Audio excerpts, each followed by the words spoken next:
Bueno, muy buenas tardes a todos. Es un placer que estéis aquí, que podamos estar inaugurando estas jornadas. Quiero dar gracias a la Católica por prestarnos este maravilloso salón de actos. También quiero dar las gracias a todos los miembros del instituto por todo el trabajo que han realizado, el presidente de esta asociación. Y quería dar las gracias a vosotros, a los oyentes, porque sin vosotros esto carecería de sentido, ¿no? Antes de empezar con esta charla, quería explicar un poco qué es esto del Instituto Omán de Bugalia, porque muchos lo veréis y diréis, es una broma, es un meme, ¿tiene sentido algo de esto? Y lo que yo quería decir es que el instituto no es nada más que un grupo de amigos que nos dimos cuenta de que en este mundo había algo que estaba mal, ¿no? Y decidimos buscar la verdad y vivir de acuerdo a ella, vivir honestamente. O sea, lo único que ofrecemos nosotros no es ni ser la asociación más grande de España, ni ser, vamos, un movimiento de masas. Lo único que ofrecemos es vivir honestamente en todos los ámbitos de nuestra vida, tanto a nivel intelectual, como a nivel religioso, como con la familia. O sea, a mí me gusta mucho una figura, una figura que es el soldado de Pompeya. En Pompeya, cuando el volcán entra en erupción, hay un soldado que está vigilando una puerta que se queda vigilando la puerta. ¿Por qué? Porque tenía la orden de quedarse custodiando la puerta. Y esperó que llegara la lava y arrasara con él. Y fue honesto, fue fiel a sus ideas, hasta que acabó con su vida, ¿no? Y es un héroe, pero es un héroe anónimo. Entonces, esto es un poco lo que pretendemos nosotros, ser héroes anónimos, que vamos a ser olvidados, seguramente no se nos recordará, pero sin embargo hemos vivido heroicamente, siendo honestos. En este mundo sin sentido, hemos sido honestos, ¿no? Entonces, quería también explicar un poco el por qué estas conferencias, por qué tres, por qué hablamos primero de la Vendée, mañana vamos a hablar del hombre como centro de reflexión, el sábado vamos a hablar de Bugalia en el pensamiento NRX, ¿qué es esto de NRX? ¿Qué es esto? No tiene sentido, ¿no? Pero sin embargo, cuadra todo. Hoy vamos a hablar de un hecho histórico, que es la Ilustración, la Revolución Francesa, la verdadera Revolución Francesa. Mañana veremos las consecuencias de este hecho histórico, que es que se desconecta al hombre de Dios y el hombre queda atolondrado, queda aturdido. Y el sábado intentaremos dar un poco de una respuesta a qué hacer respecto a este problema que hay, ¿no? Cómo vivir en este mundo, ¿no? De que se ha desconectado todo. Y bueno, ya para de soltar la chapa y voy a presentar a nuestro ponente de hoy, que es Jorge Manuel Rodríguez Almenar. Yo creo que es más fácil presentarle por los títulos que no tiene que por los que posee, porque es profesor del Departamento de Derecho Civil de la Universidad de Valencia, presidente del Centro Español de Sindonología, doctor en Historia del Arte, caballero comendador de la Orden del Santo Sepulcro por méritos, conde del Sacro Palacio Lateranense y canónigo honorario de la Colegiata de Calatayud. Además, es un gran apasionado y conocedor de la historia, en especial del tema que va a tratar hoy, la Vendée. Un fuerte aplauso para él.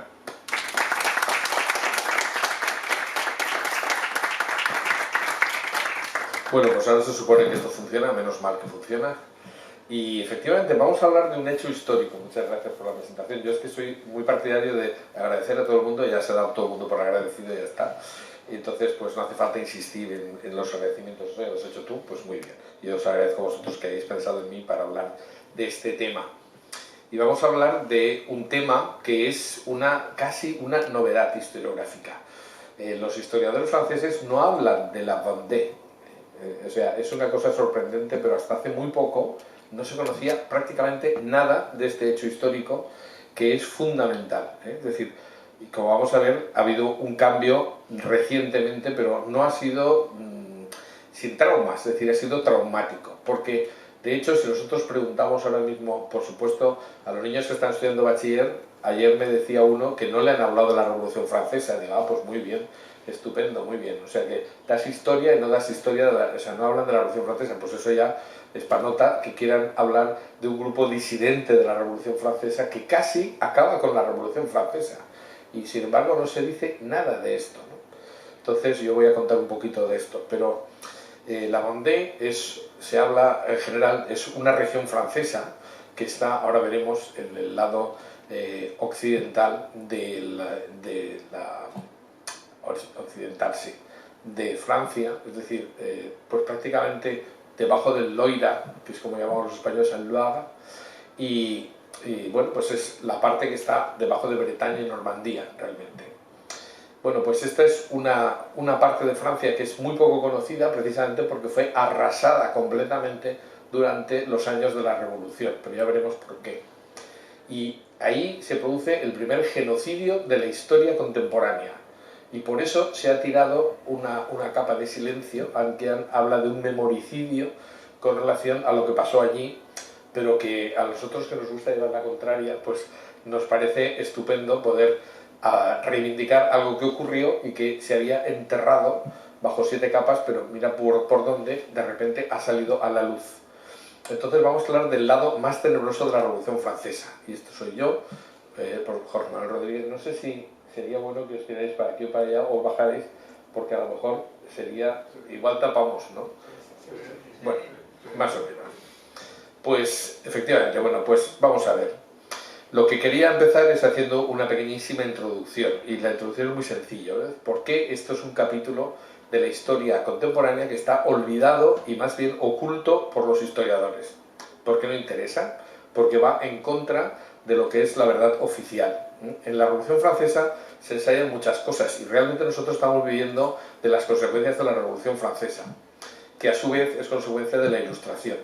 Esto se podría hacer una cosa profundísima, pero yo quiero limitarme a lo que me han dicho, que hable un poquito de un hecho histórico, ¿no? Un capítulo de la historia contemporánea que es prácticamente desconocido.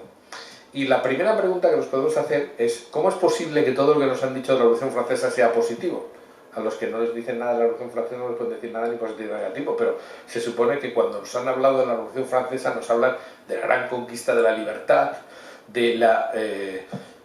pues liberté, égalité y fraternité, y eso es el lema, que por cierto es un lema masónico, por cierto, pero que se considera como fundamental. Eso es la base, dijéramos, de la civilización actual, contemporánea. Y además, la Declaración de los Derechos del Hombre, grandísimo hallazgo. Te ocultan que esa Declaración de los Derechos del Hombre se hace porque, como se acaban de cargar la idea de Dios, un Dios moral, es necesario establecer algún tipo de código, y entonces hay que pactar un código. Y entonces, claro, o sea, antes no hacía falta la Declaración de los Derechos del Hombre porque estaban los 10 mandamientos y punto. Pero claro, cuando te cargas los valores morales tienes que inventarte otros y encima además son variables. Bueno, pues en eso estamos, ¿no? Es decir, lo que se nos cuenta de la Revolución Francesa, todo es positivo.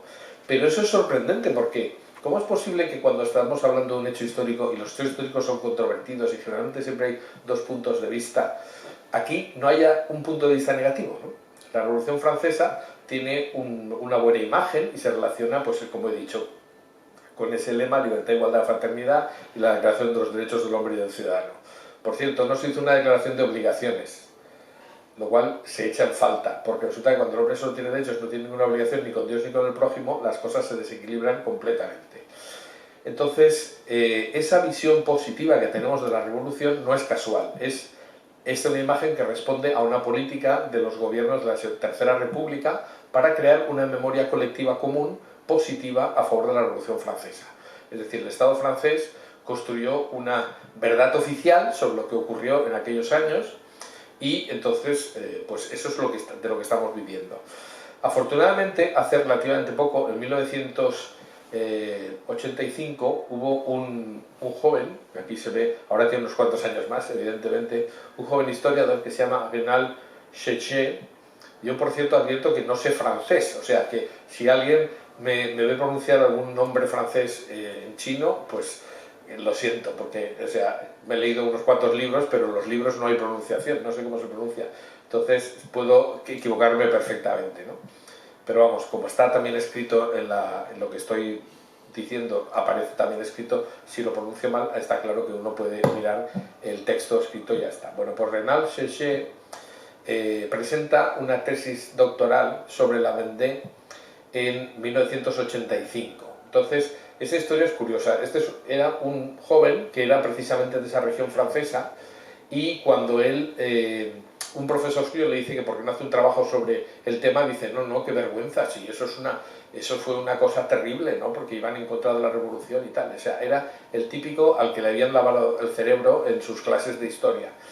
Y entonces, pues él, pues en principio era renuente a meterse en esto, pero su investigación le va interesando cada vez más, un profesor le ayuda y le empuja, y entonces según va encontrando cosas sobre la Vendée se queda sorprendido, porque dice, esto no tiene nada que ver con lo que me han explicado a mí en la universidad, que fue la Revolución Francesa.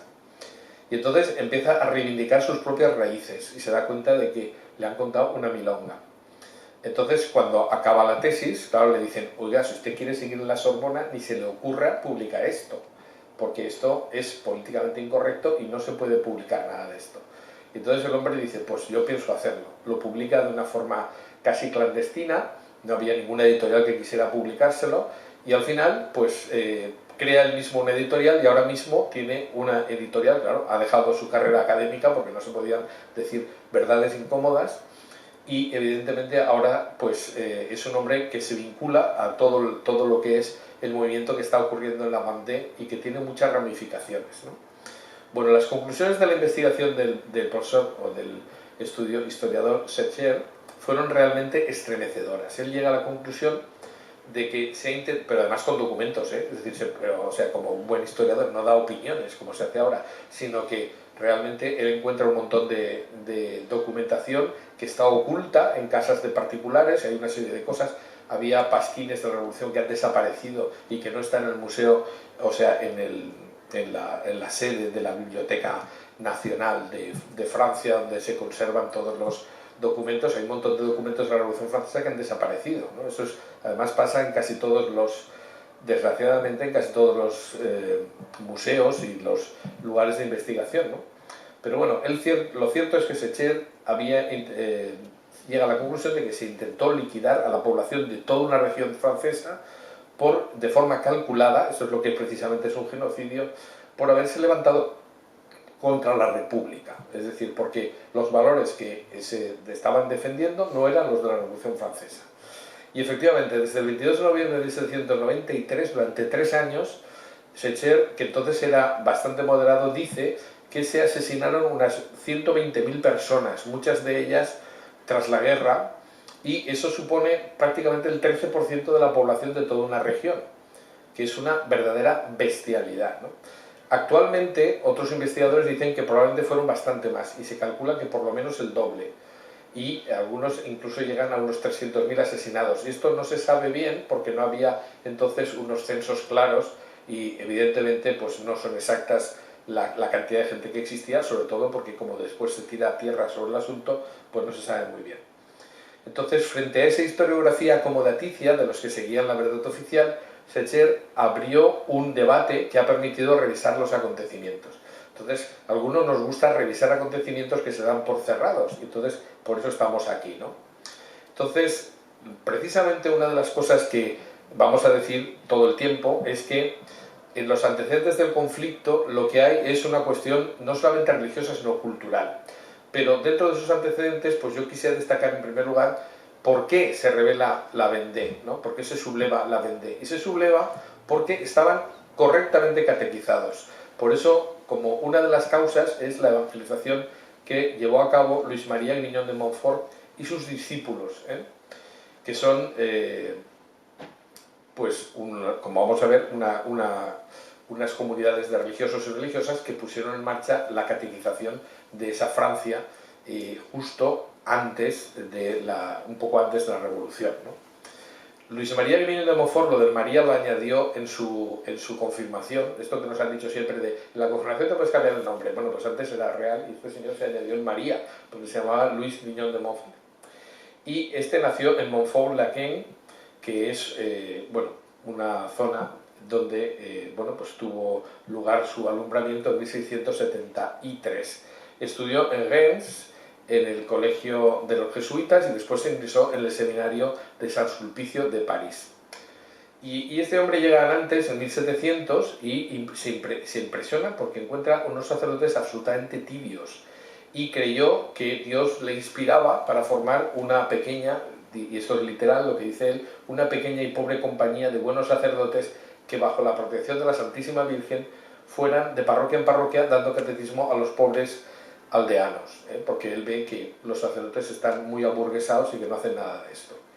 Entonces, a partir de ahí, él pues va recorriendo Francia y en Poitiers reunió un grupo de estudiantes universitarios que formarían la élite para la restauración del cristianismo en Francia. Y también crea una congregación religiosa que son las Hijas de la Sabiduría, nombre interesante. Su divisa fue Dios solo y su método ir en todo a Jesús por María, buscando la conversión, renovando las promesas del bautismo y propagando la devoción a Nuestra Señora, especialmente mediante el rezo del rosario. Eso podría ser un resumen de lo que hace este santo.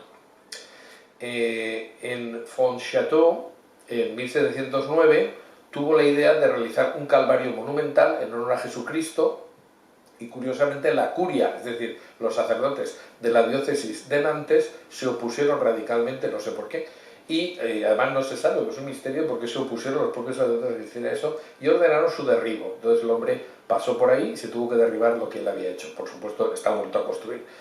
Pero en La Rochelle predicó varias misiones y empezó a realizar una serie de actividades. Una de ellas es acabar las constituciones de las Hijas de la Sabiduría, y escribió su obra más famosa por la que todo el mundo o mucha gente lo conoce, que es precisamente el Tratado de la verdadera devoción a la Santísima Virgen. O sea que él dedicó muchos años a la evangelización precisamente de Bretaña, de Normandía y de la Vendée. Era un hombre realmente devoto, fundó una asociación de buenos sacerdotes, que es lo que se había promovido, lo que había propuesto desde el principio, efectivamente con lo que él quería, predicar el evangelio a los pobres y desamparados, y le llamó la Compañía de María. Destacó por sus devociones, como he dicho, y, por ejemplo, específicamente la devoción al Sagrado Corazón de Jesús, que se había revelado a Margarita María de Alacoque en 1635, o sea, muy poquito antes de que él naciera. Y también su devoción a la Santa Cruz, a la Sagrada Eucaristía, a la Santísima Virgen y especialmente al Rosario. Murió fervorosamente en 1716, o sea que él no estuvo en la Revolución, pero creó una semilla que fructificó y que originó que cuando se produce la Revolución Francesa y sobre todo, como vamos a ver, una reacción anticatólica radical, pues la gente de esa zona defienda su fe porque la tenía y porque estaban precisamente asentados en la devoción, cosa que cuando la gente que tienes no tiene ningún tipo de devoción, evidentemente no defiende nada, ¿no? Bueno, pues como he dicho, murió fervorosamente en 1716, pero nombró sucesor al padre Mulot, que era su confesor.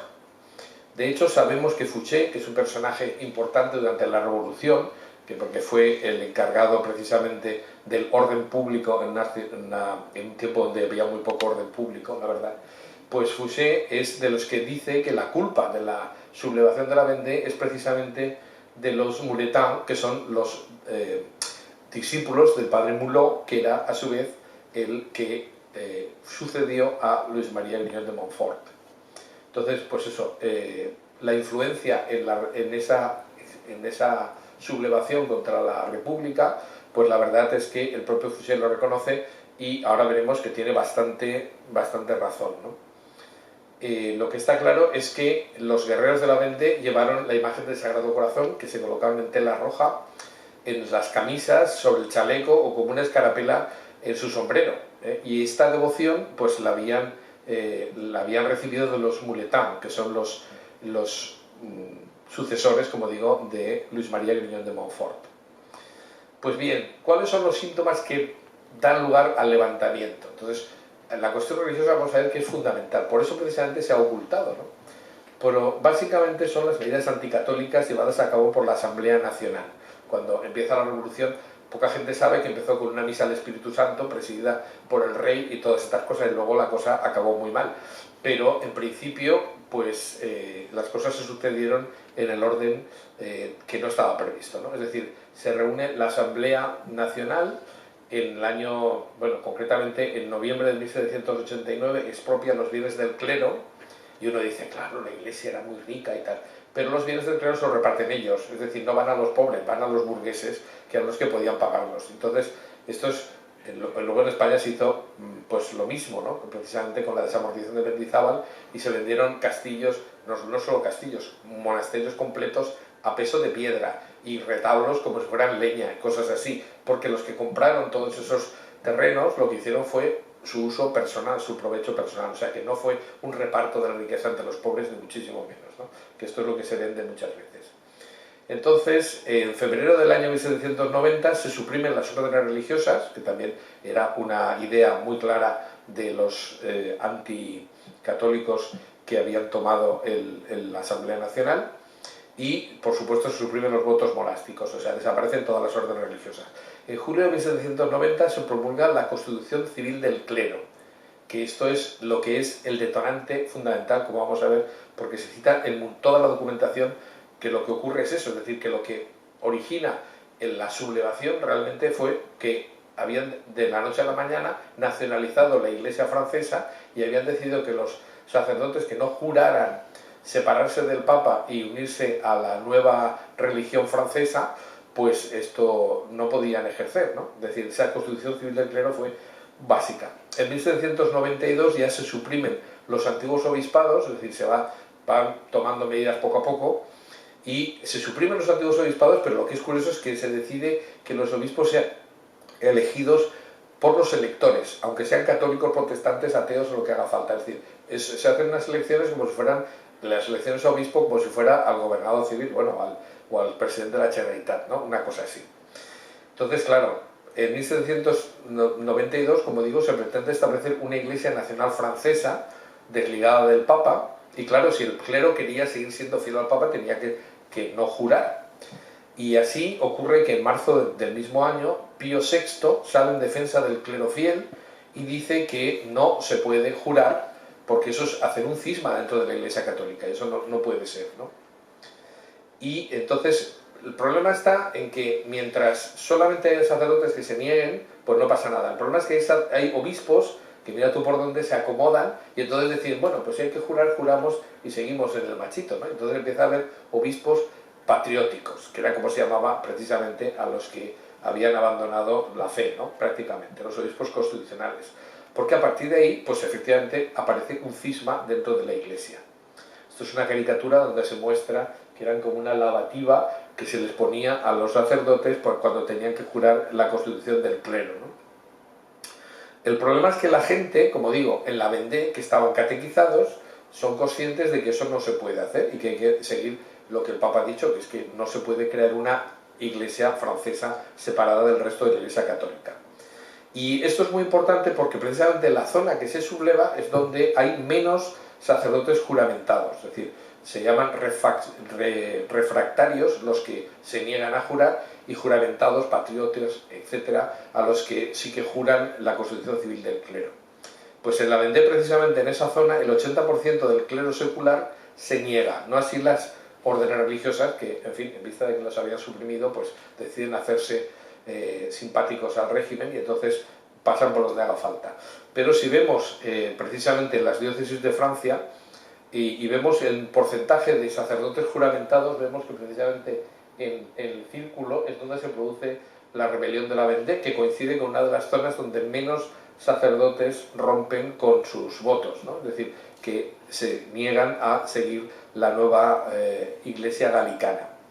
Esto es concretamente el espacio que ocupó en la rebelión. Está por debajo del Loira, prácticamente Nantes está al borde del Loire o del Loira, y hay una zona que cogía 4 subdepartamentos, que es donde se produce prácticamente todo lo que vamos a decir, toda esa sublevación contra la República. Entonces, claro, la división del clero pues es terrible, porque aparecen sacerdotes refractarios frente a sacerdotes juramentados. Luis XVI recibió un montón de de incitaciones para que parara esto, pero Luis XVI no se atrevía porque, claro, estaba en manos de los revolucionarios. Y cuando por fin lo hace, ya es demasiado tarde. En junio de 1792, siguiendo las directrices del Papa, intenta vetar no solamente la Constitución Civil del Clero, sino la expulsión automática que se había decretado para todos los sacerdotes que no se hicieran galicanos. O sea, todo esto tenían que irse de Francia, ¿no? Entonces, como digo, Luis XVI intenta pararlo, pero ya es demasiado tarde, porque lo que hacen es que encarcelan a Luis XVI, lo meten en el temple con la familia real, luego estará solo su hijo, Luis XVII, y una vez eliminada la traba fundamental, que era el poco poder que le quedaba al rey, pues ya entonces ya se hace lo que se quiere. Entonces, a partir de ahí, por ejemplo, por ley se prohíben las campanas de las iglesias. Esto es curioso porque parece que estemos hablando de anteayer. Y el uso de la sotana, que se considera literalmente porque no era lícito ir disfrazado por la calle, ¿no? Es decir, todo esto respetando la libertad de todo el mundo, ¿no? Como decían los revolucionarios que estaban haciendo. Entonces los sacerdotes refractarios tienen que vivir escondiéndose, ser obligados a celebrar misa en medio del bosque, vivir dentro de zanjas y cosas así, que es sorprendente, pero eso ocurrió, y celebraron la misa antes del amanecer. El tema está en que los curas juramentados, por ejemplo, en la zona de la Vendée, no fueron aceptados en absoluto, porque ya digo, ahí el 80% del clero se mantuvo fiel y el 99% de los fieles, como su nombre indica. Entonces, claro, los curas juramentados se les hizo la vida imposible. O sea, hay un montón. Uno de los libros que me he leído habla de que había sacerdotes que tuvieron que, cuando llegaron allí con su cargo juramentado, se encontraron con que no podían tener ni abrir la puerta de la iglesia porque el sacristán no estaba, no sé qué. Había una especie de oposición popular que no estaba nada de acuerdo en que le sustituyeran a los curas buenos de toda la vida por unos nuevos que mandaba la revolución, ¿no? Entonces, claro, no podían ni entrar en la iglesia, muchas parroquias se quedaron sin sacerdotes, o sea, la cosa estuvo cada vez peor. Los curas refractarios, por el contrario, tenían un apoyo popular clarísimo, como vamos a ver, y básicamente por tres razones. Primero, porque eran íntegros de costumbres, eran sacerdotes que estaban bien formados, ¿no? La seriedad de su formación era básica y luego el conocimiento íntimo del ambiente, estaban perfectamente integrados y les mandaban curas que venían de fuera, que no conocían nada la zona, que no les importaba nada y que lo que querían era simplemente convertirse en lo que eran, funcionarios a las órdenes del Estado.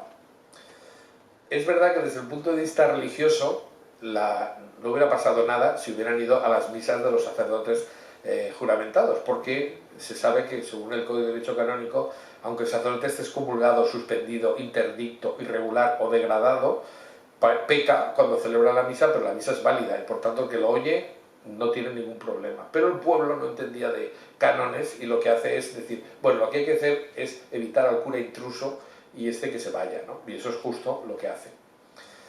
Por tanto, ahí hay un elemento religioso importante, ¿no? Pero la causa inmediata fue la leva. Es decir, en un momento determinado, claro, lógicamente las ideas revolucionarias francesas se intentan exportar a los distintos reinos de Europa. Y claro, algunos de ellos se consideran atacados. Y entonces deciden que hay que acabar con el cáncer que está en Francia. Entonces hay varios países que declaran la guerra a Francia y entonces los revolucionarios dicen que hay que hacer una leva de jóvenes voluntarios, 300.000 en concreto, que son los que voluntariamente tienen que ir a defender a la República. Claro, si tú estás en contra de la República, tararí que vas a ir tú a defender a la República. Y eso es lo que pasó, ¿no? Es decir, que y encima se supo que los funcionarios no tenían ninguna obligación. El servicio militar obligatorio se establece en Francia precisamente en este momento. Esto es una cosa que no hace la derecha reaccionaria, sino que hacen precisamente los revolucionarios franceses. Es un honor servir a la patria, y la patria que es justo la república que es la que nosotros representamos. Entonces, esa causa inmediata, que es la leva, tiene su importancia. Pero los que no quieren inscribirse para defender la república no es que no quieran luchar, no es una revuelta pacifista, que hoy ya podríamos venderlo así, sino que es una reacción frente a la prepotencia de la República. O sea, no solamente nos imponen una religión que no queremos, sino que encima tenemos que ir a defenderla y además tenemos que defender a la República que no queremos tampoco, ¿no? Y eso obligatoriamente.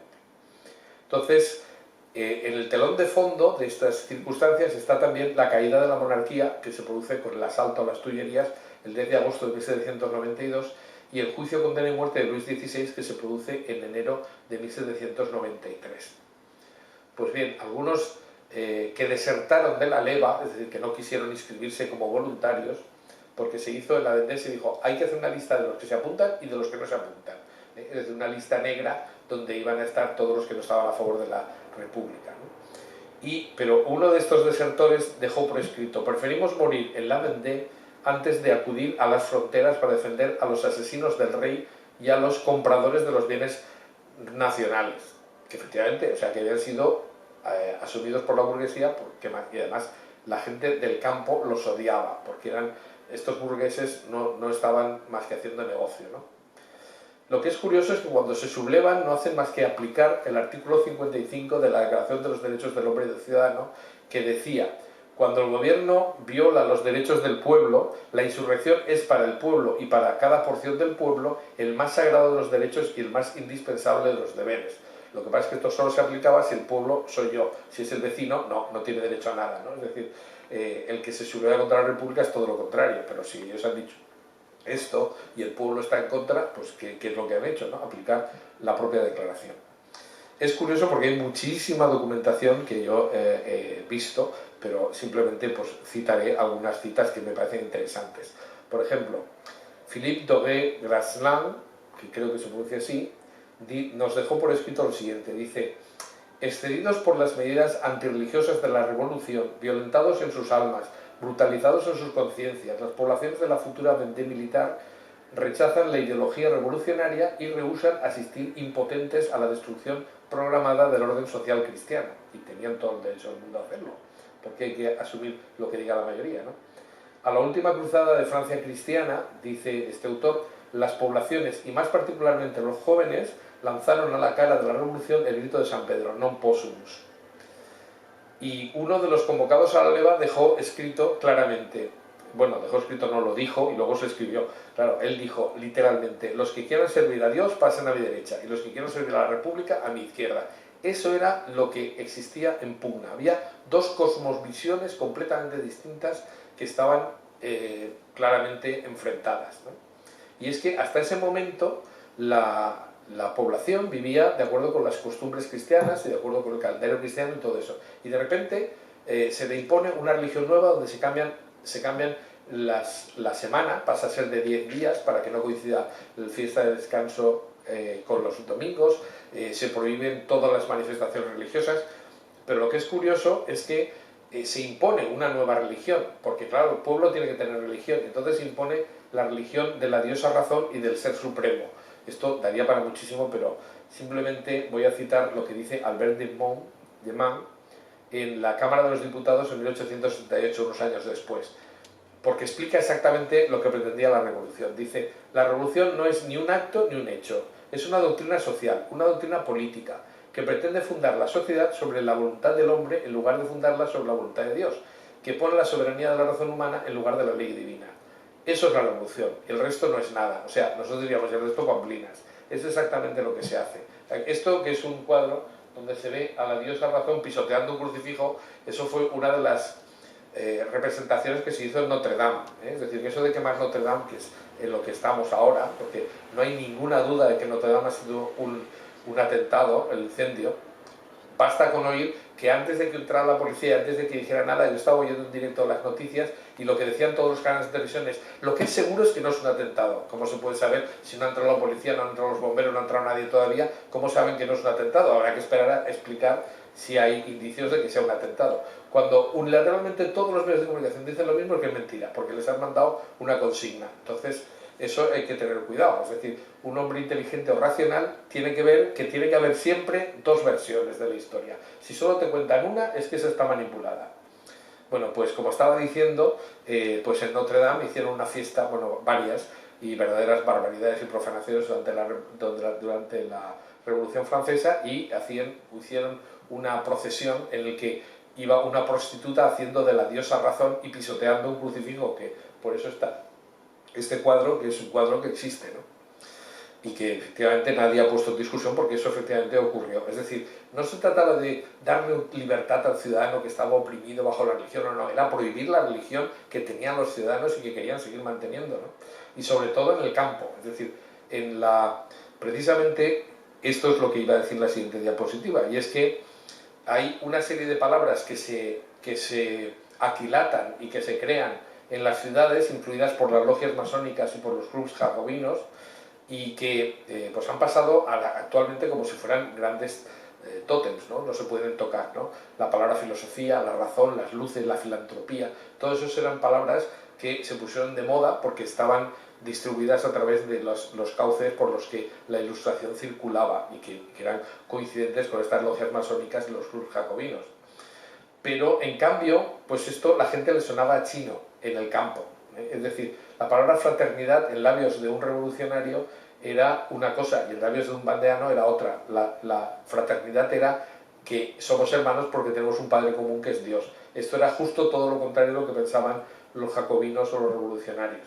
La libertad para un señor de la Vendée era pues la libertad en la vida cotidiana, poder hacer lo que quisiera, mientras que para los republicanos era la liberación de toda religación. Y si había que matar a todo el mundo que se opusiera, no había ningún problema. Tú matas al que se oponga y punto. Porque lo importante es liberar al pueblo. Hombre, pues si el pueblo quiere ser liberado, bueno, pues que esa es otra. A lo mejor lo que quiere el pueblo es la verdadera libertad, no que te impongan la tuya, ¿no? Entonces, para ellos los bandeanos eran, para los revolucionarios, un pueblo ignorante y que había que obligar a ser libre. Frase que se utiliza literalmente. Bueno, o sea que esto parece increíble, pero es así. Es decir, lo que pretendían era poner bajo el yugo de la libertad pública, frase también que es típica y que utilizan, a todos los que pues eran ciudadanos, y a los que no lo aceptaran se consideraban engendros que no merecían vivir.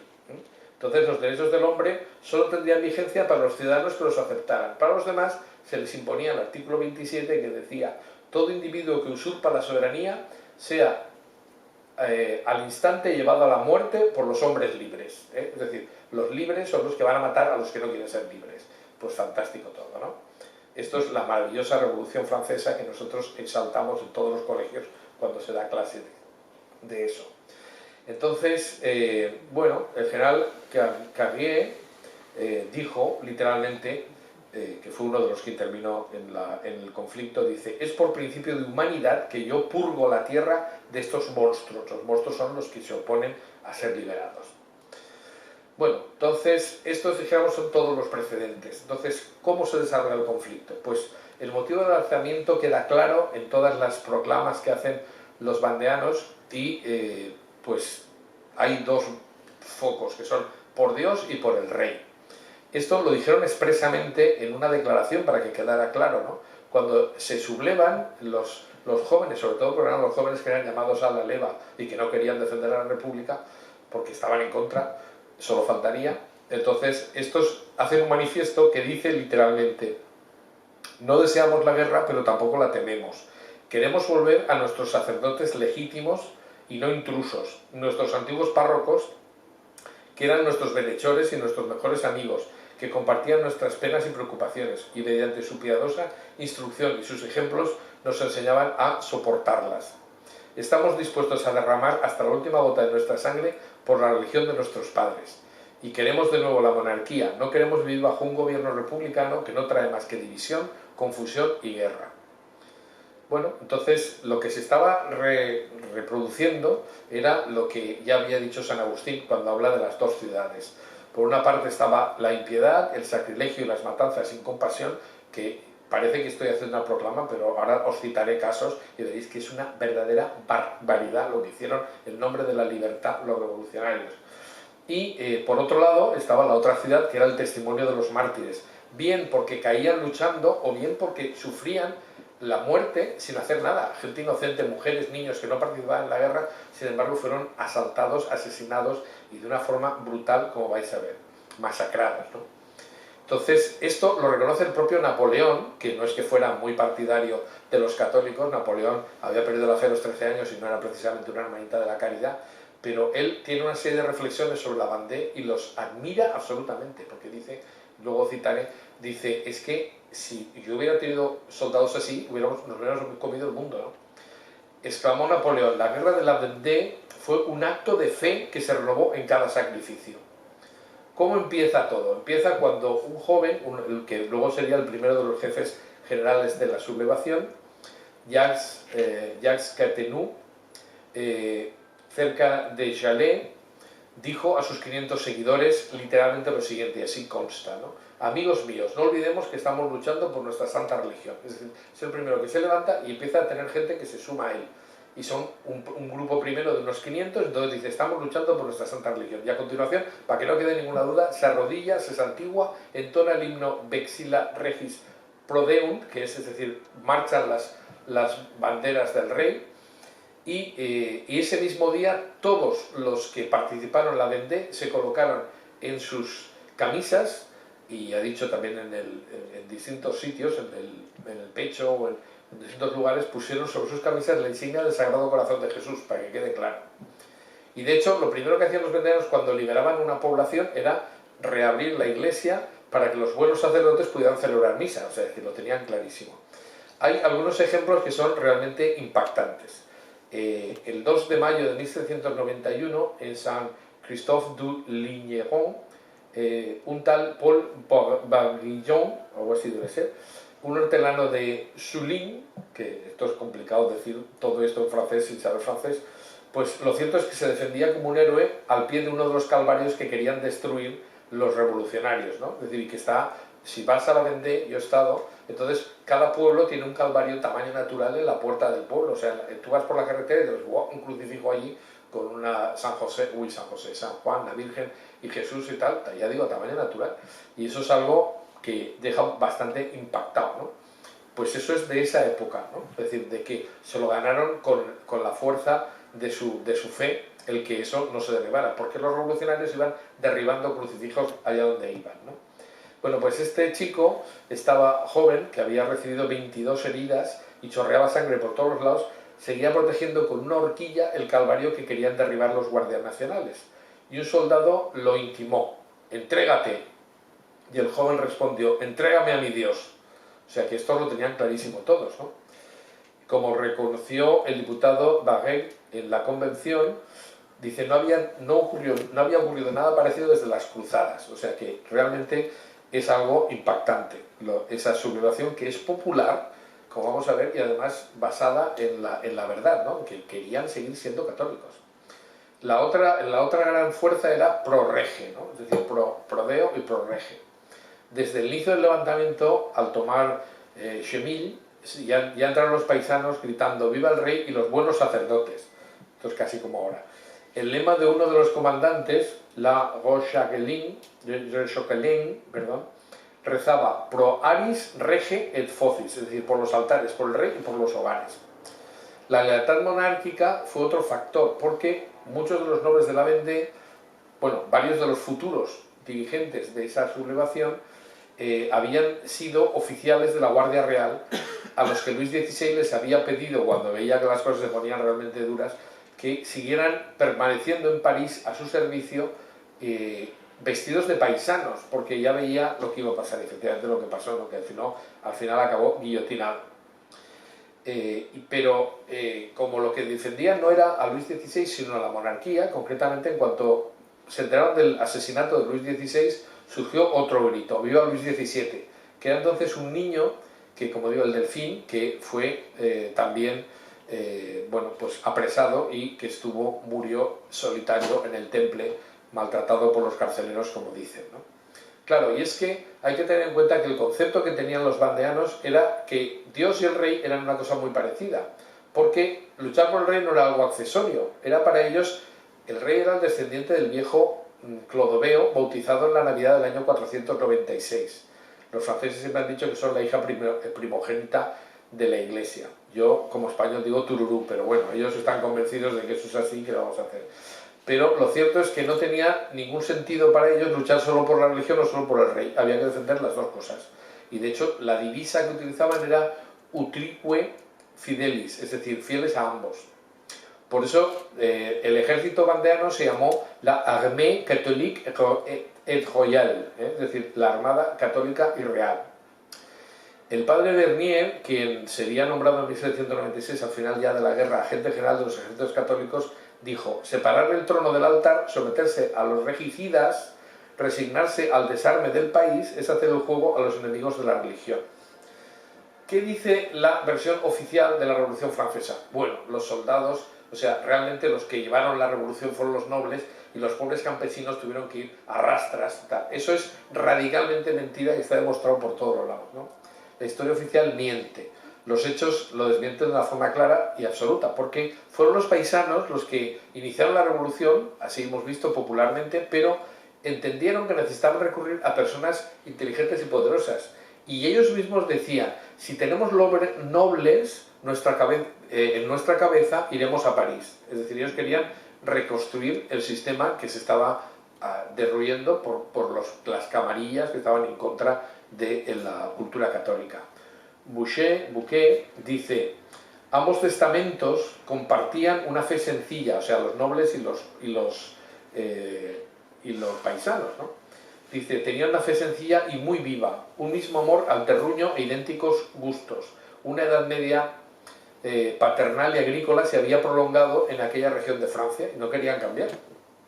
La verdad es que está claro que nosotros tenemos la idea de los nobles que abusan de los siervos. Esto se produce precisamente en los nobles ilustrados, no en los nobles como los de la Vendée, que eran católicos y participaban en las fiestas, en las alegrías y en las penas, y además eran gente muy sencilla, que no tenía grandes palacios, nada de esto. Eso pasaba en las zonas burguesas, pero no en el campo, donde era todo lo contrario. Entonces, son los ciudadanos, los paisanos, los que se van a buscar unos líderes que les puedan dirigir en la guerra, porque no tienen ni idea, ¿no? Y así ocurre en muchos casos, ¿no? Fueron los paisanos los que reclutaron al marqués de Roche-Chandré, a François Charette, a Bonchamps, etc. Es decir, el joven Henri de la Roche-Jacquelin, a su primo el marqués de Lescure, etc., ¿no? Es decir, son los distintos líderes los que están reclutados por la gente del pueblo que quiere que les dirija. Pero ellos, en principio, los nobles no estaban a favor en absoluto de ponerse a matarse, ¿no? Entre otras cosas porque, como dice Bonchamps, que es una historia impresionante, porque muere perdonando a sus enemigos, bueno, de una forma, o sea, prácticamente canonización este hombre. Y él dice, cuando le vienen a reclutar para que se ponga al frente de las tropas, le dice a su mujer: bueno, pues veremos nuestros castillos incendiados, seremos saqueados, proscritos, insultados, calumniados y acaso sacrificados. Y entonces le añade: demos gracias a Dios porque esta previsión duplica el merecimiento de nuestras acciones. Ole. O sea, es decir, nos van a hacer de todo, pero eso da mérito a lo que hagamos. Y el hombre se lanza, ¿no? Y precisamente una cosa muy curiosa que dice, hay una señora que escribe un libro, luego vamos a ver, que se llama Una familia de bandidos, que es una que terminó siendo marquesa, es Madame de la Roche-Jacquelin. Y esta señora, que está casada con se llama igual que uno de los jefes, porque está casada con un hermano suyo, y cuenta la historia de la familia, qué es lo que pasó durante la Revolución Francesa. Y una de las cosas que dice es: nunca supe si había más oficiales nobles o burgueses, porque vivían en absoluta igualdad. Es decir, los tradicionales ejércitos donde los nobles mandaban y los siervos servían, en la Vendée no funcionó así. Es decir, los capitanes o los generales o los que fueran eran nombrados por sus merecimientos, no porque fueran nobles, burgueses o plebeyos, ¿no? De hecho, pues precisamente Roche, como he dicho, Jacquelin, es un chaval que tiene 21 años y que no es noble en absoluto, es un chico que se lanza a defender sus ideales y que termina siendo uno de los jefes supremos y del último gran jefe que tuvo la revolución, ¿no? La revolución antirrevolucionaria. Entonces, por eso precisamente la igualdad reinaba mucho más en el ejército de los bandeanos que en la República, donde había una serie de estamentos clarísimos. Bueno, pues ¿cómo era esa Armée catholique et royale? Bueno, pues esta era su bandera, que era la bandera blanca de los Borbones con las flores de lis. Y bueno, ¿cómo se organizó este ejército? Bueno, pues se organizó como pudieron, la verdad es que es una cosa sorprendente. No era un ejército estable y los varones mayores de 13 años simplemente cuando les tocaban la campana arrebato iban a la parroquia llevándose, dejaban de trabajar en el campo, que es donde estaban habitualmente, y se reunían al oír la llamada, tomaban una guadaña o fusil, raciones de pan para varios días y se iban a la guerra. Y cuando acababa la campaña o el asalto o lo que fuera a lo que se les hubiera convocado, pues se volvían tranquilamente a trabajar. Esto desconcertaba muchísimo al ejército republicano, porque no tenían enfrente un ejército que estuviera en marcha, o sea, aparecían y desaparecían tal cual, y les desconcertaba muchísimo. De hecho, al principio de la guerra fueron con lo opuesto, o sea, marcharon sin armas. Las primeras armas que utilizaron los vandeanos fueron bastones, garrotes, guadañas, máquinas de podar, luego fusiles de caza. ¿Y cuándo consiguieron municiones y todo eso? Pues ganando a los republicanos, porque además les fueron dando caña, pum, pum, pum, una detrás de otra, ¿no?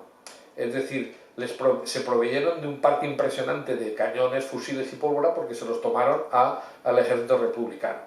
Tampoco tenían un uniforme, es decir, estaban los azules, que eran el ejército regular de la República, y luego estos que iban vestidos de particular. Lo único que les diferenciaba era precisamente el corazón de Jesús, que se ponían en el pecho, y algunas cosas más. Es decir, por decir lo que dice aquí, se vestían generalmente de una chaqueta de tela rústica, bombachos y un cinturón de lana roja. Se cubrían con un sombrero de alas anchas, propio del campo, con una escarapela blanca o un pañuelo colorado. Como calzado usaban albarcas y llevaban las balas, o sea, utilizaban los bolsillos de la chaqueta como cartucheras, o sea, no llevaban ni siquiera para llevar las balas, ¿no? Entonces, delante, además, iban los que llevaban las armas de fuego, viejos arcabuces, que estaban en los castillos, fusiles de caza, largas y pesadas escopetas, luego los que portaban armas blancas, que eran la mayor parte, es decir, sables, bayonetas, guadañas y bastones o picas, y por último, la caballería. Y es curioso, es decir, esto es un ejército que está llamado a perder, ¿no? Es decir, no van organizados, no son gente que tenga pues una gran capacidad defensiva o ofensiva, y de hecho lo que pasaba era que cada vez que veían uno de estos crucifijos, ¿ve? en las encrucijadas de los caminos, pues como cuando veían una cruz de la misión, que normalmente era de la misión de los Molins, estos que eran los sucesores de Luis María Griñón de Montfort, pues se paraban y se ponían a rezar. Y de hecho, uno de los jefes, Lescaut, Lescaut, que era uno de los jefes supremos, le dijo a un capitán que estaba impacientándose, diciendo, pero ¿por qué se paran estos cada vez que ven un crucifijo? Le dijo, déjenles rezar, que con ellos se hacen más fuertes, porque efectivamente era así, es decir, eso les daba pilas, ¿no? Los jefes vandeanos se mostraban por lo general auténticos caballeros, y esto no es hacer apología de unos en contra de otros, es que los propios que escriben, tanto unos como otros, hablan de que unos eran los caballeros y otros son los guarros, como vamos a ver. Es decir, eran soldados sobrios, sobre todo al principio. Luego, al final, en el año 96-97, ya hay alguno que se va un poco de madre, pero ni punto de comparación con lo que hacían los otros. Entonces, un miembro de la convención dijo de ellos: están de tal modo fanatizados que no tienen necesidad sino de un pedazo de pan negro y agua por toda provisión. Es decir, claro, eran gente muy sobria y que les daba igual sufrir porque sabían por qué sufrían.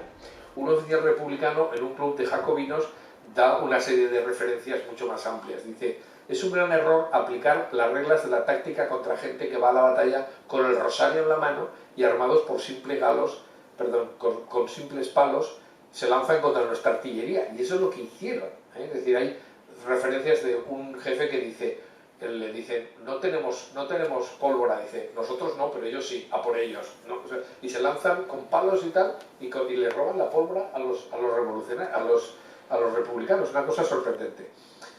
Sigue diciendo este testigo, dice, los batallones de París constan en verdad solo de gente que se ha dejado alistar por 500 francos. No hay crimen ninguno además de los que no se hayan hecho culpables, es decir, que eran gentuza.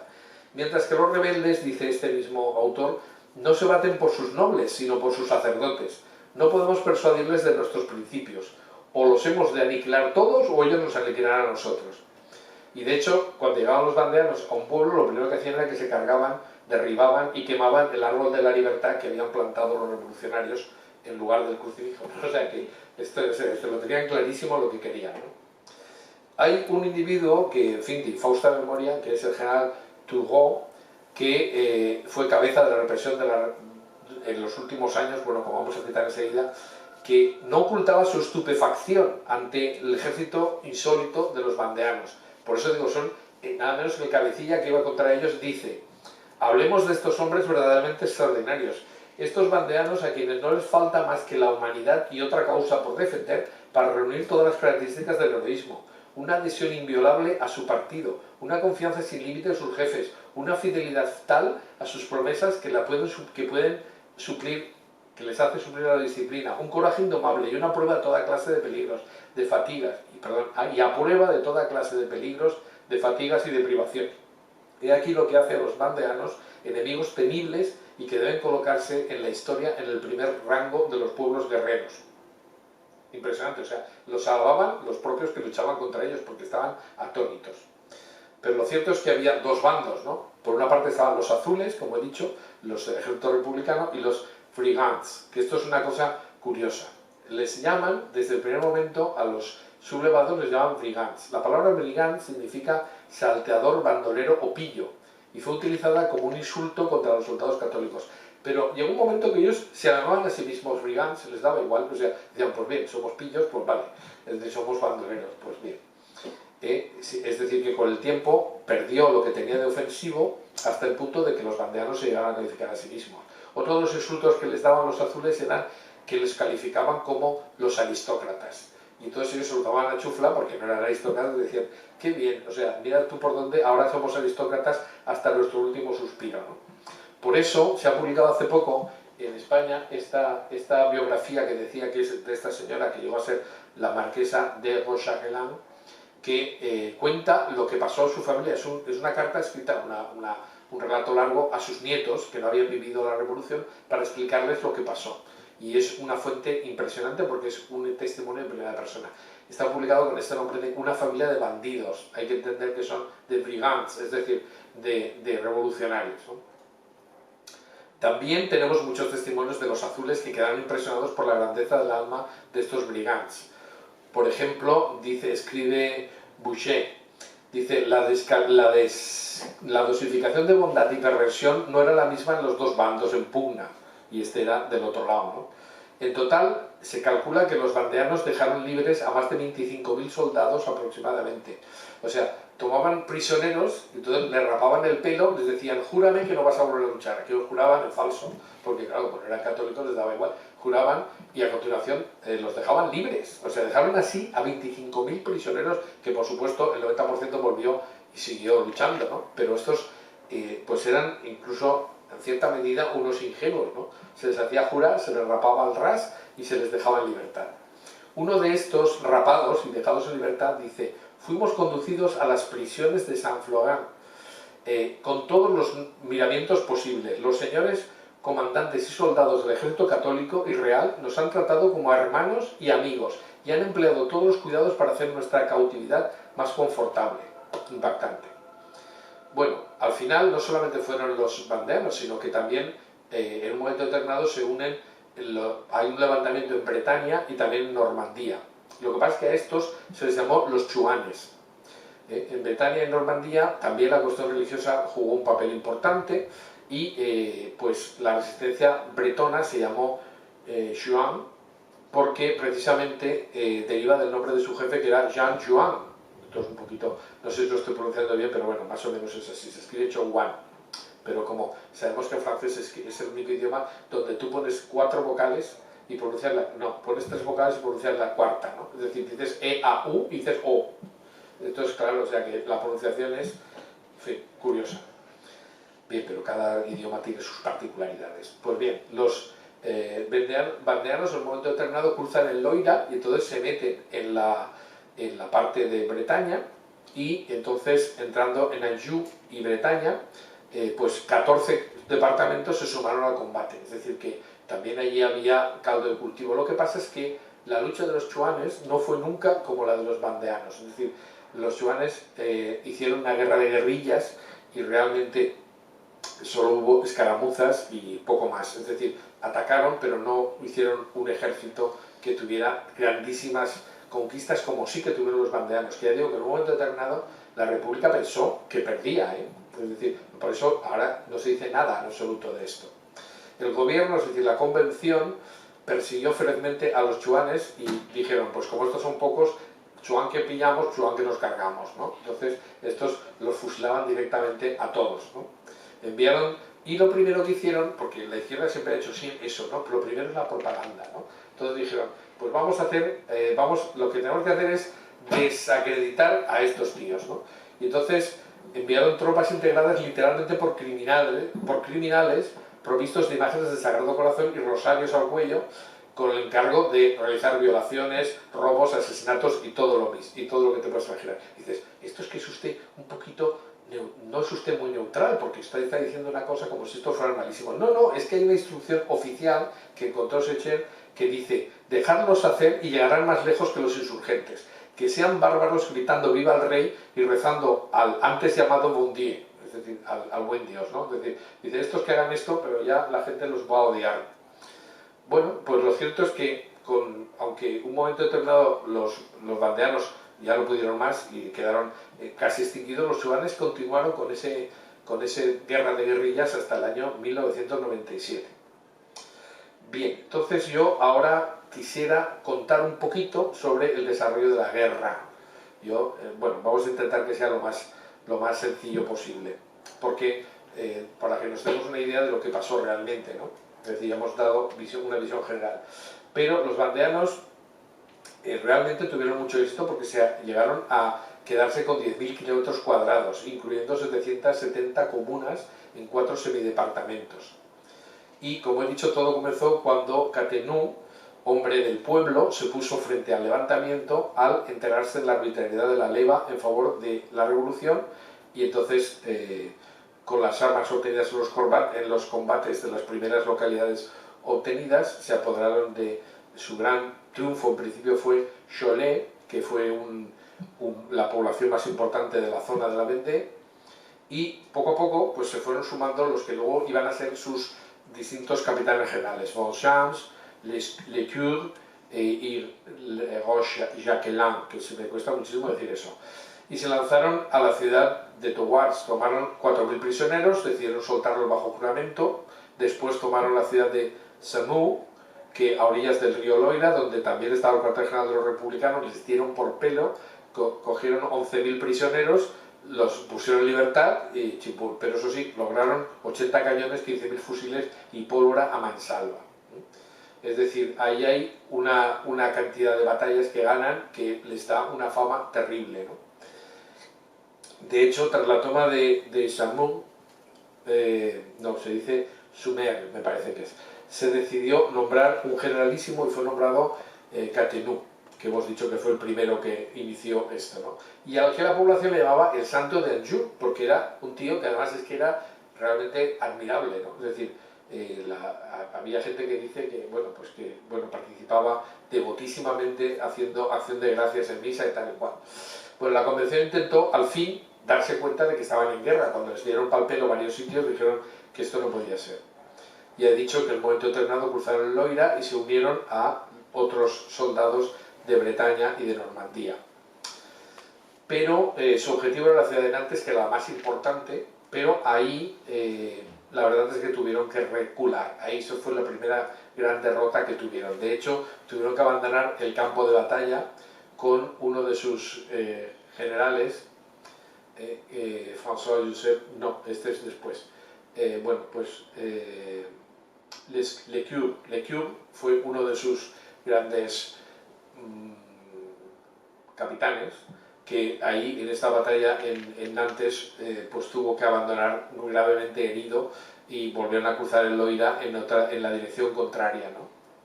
Pero está claro que dijéramos que fueron teniendo bastantes éxitos y al final, pues ya digo, el ejército de la República dijo que había que acabar con ellos como fuera. La convención proyectó entonces una guerra de exterminio, incendiarían los bosques, las malezas y las retamas de la región, asfixiando todo ser vivo. Mandaron al ejército de Maguncia, que eran 16.000 hombres, para acallar la rebelión, pero no pudieron vencer a los vendeanos, que se defendían como gatos panza arriba. De hecho, el 17 de octubre los insurgentes perdieron Cholet y decidieron dirigirse hacia Bretaña para unirse a los chuanes y apoderarse de un puerto donde recibir la ayuda de los ingleses. Porque los ingleses, qué casualidad que hacen este tipo de cosas, los ingleses les prometieron varias veces ayudarles y nunca jamás les ayudaron en nada, pero bueno, pero quedaron bien, ¿no? Lo cierto es que en el tercer periodo de la Primera Guerra, tras la derrota de Cholet, de Culé, se dice, y la muerte del Elbe y Beauchamp, se tuvo que elegir un nuevo comandante y entonces se eligió como comandante general a un joven de 21 años que era el famoso Rochaquelin, que ya digo que me cuesta muchísimo pronunciar porque es un nombre larguísimo, pero al final lo terminaré diciendo bien. Este era un joven de 21 años dirigiendo todo un ejército de gente luchando contra la República Francesa, nada menos, con poca experiencia, pero muy amado y obedecido por los labriegos. Fueron los labriegos que dijeron, tú tienes que ser nuestro jefe. Y el chaval dijo, pero si yo no sé. Entonces dio un discurso enardecido diciendo, si reculo me empujaréis, si me caigo me levantaréis, tal. O sea, hace una arenga que arrasa y luego a continuación cuentan los testigos que fue a una esquina a llorar diciendo no puedo, pero el chaval fue capaz de arrastrar una masa, ¿no? La verdad es que entonces dijeron, ¿y ahora qué hacemos? O sea, porque ya enardecidos dijeron, vamos a París, ahí hubo una discusión. Y al final decidieron, no, vamos a unirnos, vamos hacia el norte a ver si los ingleses nos ayudan, tararí. Esto es lo que hace que se produzca el tercer periodo de la Primera Guerra, que es prácticamente la única que voy a explicar, pues el 18 de octubre del año 1793, se produce lo que se llama la virée de la Valère, es decir, el viraje al noroeste. Entonces ellos cruzan el Loira, como se ve aquí, hay una serie de flechitas en negro, que son lo que ellos hicieron de ida, y cuando los ingleses los dejaron colgados en Granville, tuvieron que volver hacia abajo con el rabo de las piernas, porque efectivamente les habían fallado, ¿no? El 8 de noviembre alcanzaron el puerto de Dole y un destacamento se dirigió al monasterio de Mont Saint-Michel, que muchos conocemos, pero una abadía benedictina preciosa que está en muchas imágenes de turismo francés y que ahora está vacía, pero que en la Edad Media fue impresionante, fue un centro cultural brutal. Entonces llegaron allí, se fueron a rezar con los benedictinos y después pues iban a recibir a los ingleses, pero los ingleses, para variar, no aparecieron. Entonces se tuvieron que volver hacia el Loira y de paso por el camino iban dándoles caña a los revolucionarios franceses, ¿no? A los republicanos. Al recuperar, entonces hubo varias pérdidas y ganancias de ciudades, ahí hay más, yo tendría que entrar en detalles, pero creo que no hace ninguna falta, y lo cierto es que pues la última de la gran derrota del ejército vandeano es cuando atacaron Savenay, en el que los azules, es decir, los republicanos, eran 4 contra 1, entonces ahí es que los arrasaron y la gente tuvo que escapar porque además estos llevaban a sus mujeres, a sus niños, a todo el mundo, llevaban animales, o sea, iban a la guerra como el que va, vamos, con toda la familia, vamos, una cosa sorprendente.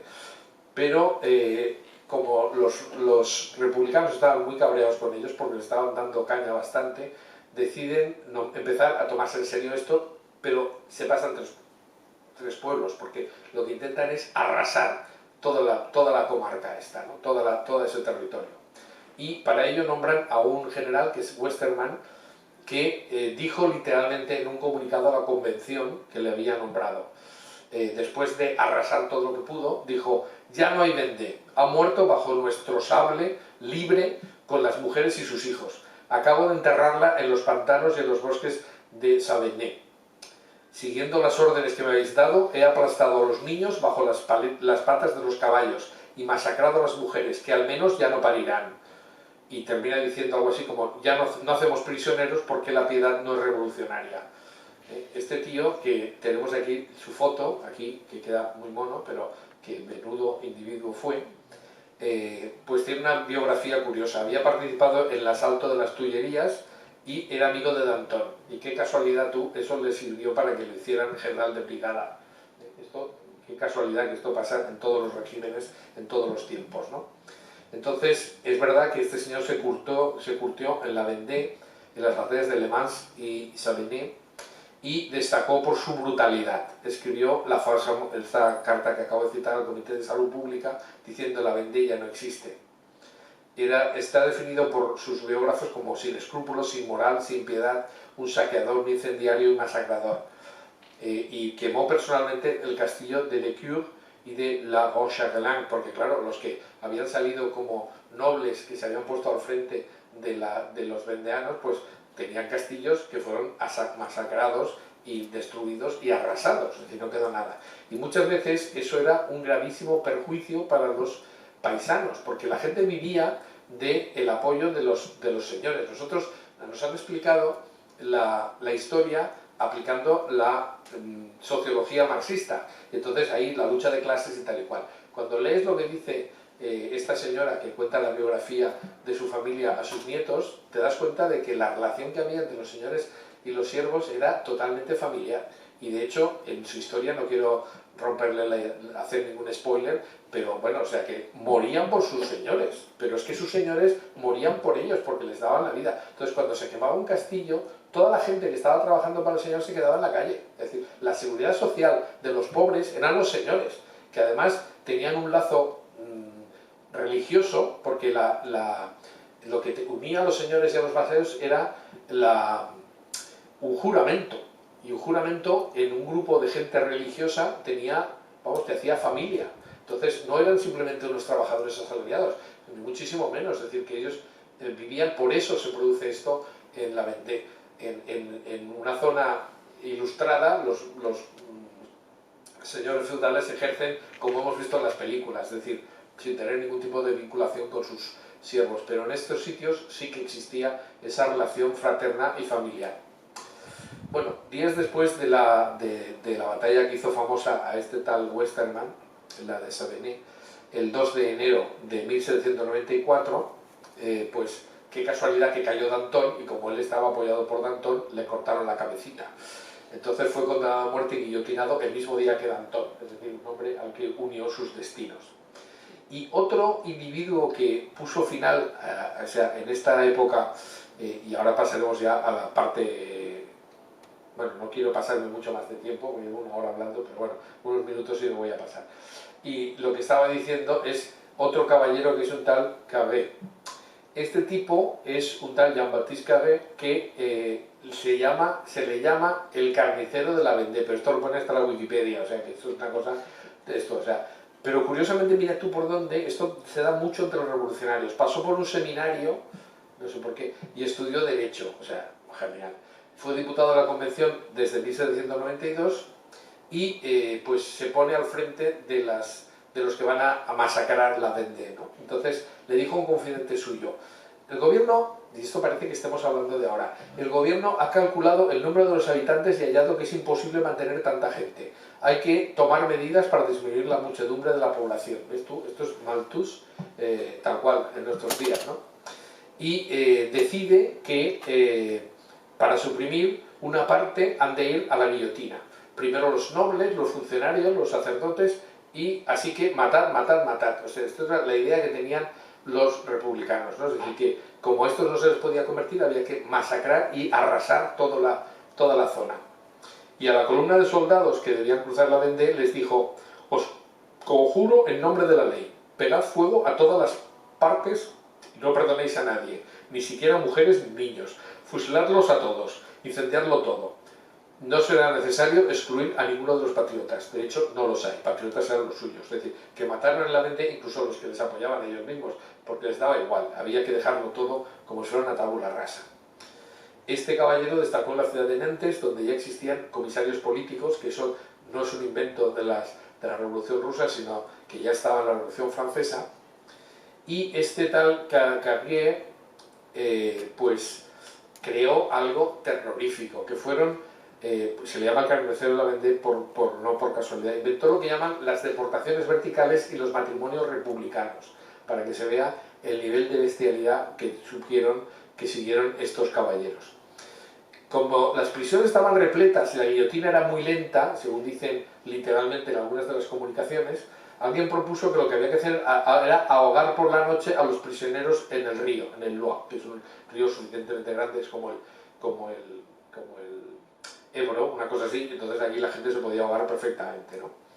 Entonces, los primeros ahogados fueron el 17 de noviembre de 1393. Fueron 90 sacerdotes refractarios que estaban retenidos en Nantes. Y entonces dijeron, pues ¿para qué vamos a gastar balas, o que no había muchas, y guillotinas y tal? No, lo que hay que hacer es, los metemos en unas barcas y tenemos que los carpinteros hagan unas esclusas, o sea, unas portazuelas o algo así, que en el momento determinado se abren y entonces caen al agua y se ahogan. Bueno, pues se utilizaron buques de carga con trampillas en el fondo, como digo, que se abrieron en el centro del río. Se piensa que fueron ahogados así en Nantes casi 5.000 personas, aparte de los que fueron fusilados y guillotinados, que esos no los contamos. Pues bien, Carrier, medio borracho, reía y bebía a la salud de la República, y celebrando especialmente el asesinato de sacerdotes, mientras que los verdugos iban, para variar, abusando de las mujeres antes de ejecutarlas. O sea, esa es la visión que dan los propios que participan en los hechos. Es decir, no se ocultaban, porque era la orden que habían recibido, había que masacrarlo todo, y que el terror era precisamente lo que más aterrorizaba, como su nombre indica. Lo de las deportaciones verticales era eso, los metían en el agua en vertical. Y los matrimonios republicanos, el bautismo patriótico, son diversos nombres que tuvieron estas aberraciones. De hecho, hay constancia absoluta de que esto es así. Carrier, que era muy simpático por lo que se ve el hombre y estaba borracho habitualmente, pues decidieron elegir una serie de algunos de los presos, hombres y mujeres, y al llegar al río les arrancaban la ropa y los ataban a las víctimas en posiciones obscenas, con gran divertimento de todos los presentes. O sea, no es que los mataban, es que los vejaban, les hacían verdaderas barbaridades y obscenidades. Y dicen las crónicas que era especialmente divertido, se reía muchísimo Carrier cuando el que se ataba desnudo era un sacerdote de una religiosa, una madre y un hijo suyo, en fin, un padre y una hija, en fin, cosas así que les gustaba hacer como representaciones para hacer el bestia. Y mientras tanto hay un ciudadano que dice, Carrier, el problema no es que matara, es que encima bromeaba, es decir, iba inventándoselo porque estaba habitualmente, pues eso, es decir, en sus cosas, ¿no? Se atribuyeron a Carrier unas 7.000 ejecuciones, o sea, no son ni una ni dos. Del millón de víctimas de la revolución en todo el noroeste, pues unas 7.000 ejecuciones se le atribuyen a este señor, Carrier. Y pasada la época del terror, eso sí, fue juzgado, y él se defendió diciendo que había seguido órdenes de la convención y que todos serían culpables si él era culpable, ¿no? Pero afortunadamente eso no le valió y fue guillotinado el 16 de diciembre de 1794, menos mal. Y vamos ya al final. La Segunda Guerra, de la que voy a decir solamente dos pinceladas, pues es a partir de la derrota de Savenay, ¿no? Esta es la gran derrota que se produce por los vandeanos. Y la verdad es que la guerra dura hasta 1796, pero a partir de esa derrota no tuvo casi nada más que hacerse, ¿no? La República estaba exultante cuando por fin les ganan en una gran derrota a los vandeanos. Pero, no obstante, hay una serie de grupos que siguen luchando. Rochaglan, que era este chaval que había sido elegido capitán general, dijéramos, con 21 años, y ahora con 22, pues murió precisamente después de perdonar a un soldado azul que le dijo, si te rindes te perdono, y aquel dijo, me rindo, y cuando se acercó le pegó un tiro y lo dejó fulminado. Entonces, el que le sucedió como capitán, dijéramos, de todas las tropas de los rebeldes fue Estoufflé. Y Estoufflé tomó el mando. Lo primero que hizo fue intentar que no se reconociera que había muerto este chico, Rochaglan, y entonces lo que hizo fue, para que no pudiera reconocer el cadáver del joven comandante, lo mandó desnudar, le cortó la cabeza y escondió su cuerpo en un matorral. Porque, claro, y se llevaron la cabeza para que nadie supiera que había muerto el comandante en jefe. Entonces, a los 9 días pudieron volver al sitio y se lo habían medio comido o sea, que es muy tétrico todo, lo habían medio comido los lobos y tal, pero bueno, al final le dieron cristiana sepultura y ahora tiene una sepultura con todos los honores en su tierra natal. Pero, como digo, a fines de 1793 hasta, o sea, casi durante bastantes meses, lo que se dio por llamar las columnas infernales, se dedicaron a arrasar todo lo que pudieron en la zona de la Vendée. Entonces, es verdad que esto coincidió con la época de Robespierre y el gobierno había dado la orden de exterminar a todas las poblaciones sublevadas. Algunos de los generales se negaron a cumplir porque dijeron, hay alguno que dice, yo soy un soldado, no soy un carnicero, lo que nos mandan aquí es que hagamos una masacre. Y eso es justo lo que hicieron, ¿no? Se intentaba desalentar la resistencia mediante el espanto colectivo. Pero claro, esto es un genocidio. Es decir, ¿por qué no se habla de esto? Cuando se habla de la liberté, la égalité y la fraternité, esto es a lo que llevó. Es decir, y si tú te opones a lo políticamente correcto, te vamos a machacar. Pues qué bien todo. Bueno, entonces se idearon diversos procedimientos para aterrorizar a la población, ya hemos visto algunos, pero pues claro, fusilar a 2 millones de personas no era muy fácil, ¿no? También las espadas, dicen, perdían filo cuando se cortaban muchas cabezas. Se utilizó arsénico, se utilizó gas venenoso, o se utilizó minas, pero eso también les perjudicaba a ellos mismos, porque a veces pisaban ellos las minas o se envenenaban y tal, y eso no era muy interesante. Entonces, otro de los procedimientos utilizados fue recurrir a colocar las víctimas en edificios, generalmente iglesias, y acañonarlas desde que se les cayeran las piedras encima y murieran, ¿no? Pero el término de bestialidad de las columnas infernales que recorrieron la Vendée llegó a tanto que tenemos precisamente en el Museo de Historia Natural de Nantes un ejemplo de la bestialidad. Esto es la piel de uno de los vandeanos al que despellejaron y es como si fuera como un ternero, ¿no? O sea, les arrancaban la piel y efectivamente esto está perfectamente documentado. No se hizo ni un caso ni dos, se hicieron miles de despellejamientos. Es una piel curtida, porque se les arrancaba y curtía la piel para hacer pantalones y botas. Hay un testimonio de uno que dice que ha vendido más de 100 pantalones con piel humana. Y dice, en un informe a la convención, se curte la piel humana. La que proviene de los hombres es de una consistencia y de una bondad superior a la de la gamuza. La de las mujeres es más suave pero menos sólida. Bueno, pues eso es verdaderas bestialidades, porque esto no son actos de guerra, eso son verdaderas burradas. Y aquí tenemos una imagen de las columnas infernales que recorrieron durante meses y arrasando absolutamente todo, quemando absolutamente todo. El general al que se lanzó a hacer estas columnas infernales fue un tal Turgot, que comunicó a sus soldados: les doy la orden de entregar a las llamas todo lo que sea susceptible de ser quemado y de pasar al filo de las bayonetas a todos los habitantes que encuentren en su paso. Yo sé que pueden encontrarse algunos patriotas en la región, es igual, debemos sacrificarlos a todos. Esto es tal cual. Todo vandeano, por el hecho de serlo, merecía la muerte, aunque fuera incluso a favor de la República, da igual. Lo de las columnas infernales, ya digo, no tiene ningún parangón. Incluso hay algún testimonio de alguien que dice: no hay que hacer prisioneros, ¿por quién haría prisioneros en la Vendée, no? Se instalaron campos de concentración para matar a los prisioneros por hambre, enfermedad y hipotermia. Hubo hombres y mujeres empalados o despedazados que suplicaban la muerte, y la violación era la recompensa natural de los soldados. Turgot, habitualmente borracho, también coleccionaba vasos sagrados de las iglesias y ornamentos de oro y plata para entregarlos al Comité de Salud Pública. Y mira tú por dónde, esto suena un poquito a Podemos, pero ya lo decían entonces. Es cierto que Turgot precisamente llamaba burlonamente a la política de llamarlo todo la gran iluminación, lo de solo hay la iglesia que ilumina, la iglesia que arde. Pues esto ya lo decían en la Revolución Francesa y no es casualidad.